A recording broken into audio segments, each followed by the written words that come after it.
আরে আজান দিয়ে দিছে, এক কাজ করি, আগে গিয়ে নামাজটা পড়ে আসি।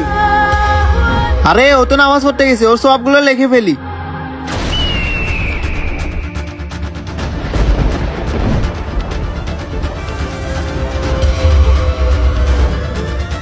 হ্যাঁ, আরে এই ইটটা রাস্তার মধ্যে পড়ে আছে, এক কাজ করি, এই ইটটা ফালাই দি।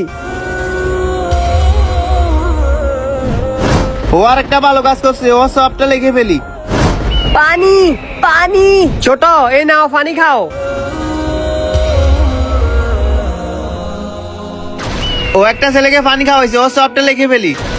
ভাই আল্লাহর ঘর মসজিদের জন্য যে যা পারেন সাহায্য করেন। ভাই আল্লাহর ঘর মসজিদের জন্য যে যা পারেন সাহায্য করেন। এ দাঁড়াও, তোমরা কিসের টাকা তুলতেছো? ভাই আমরা আল্লাহর ঘর মসজিদের জন্য টাকা তুলতেছি, যা পারেন সাহায্য করেন। কিসের টাকা? এসব বাউতাবাজি বন্ধ করো, যাও এখান থেকে। তুমি ওর সকল সব কেটে দাও। কিন্তু কেন? কারণ ও আল্লাহর কাজে বাধা দিছে, আর আল্লাহর কাজে যে বাধা দেয় আল্লাহ তাকে পছন্দ করে না। ওর সকল নাকি এখন গুনাহে পরিণত হবে। ভিডিওটি ভালো লাগলে চ্যানেলটি সাবস্ক্রাইব করুন।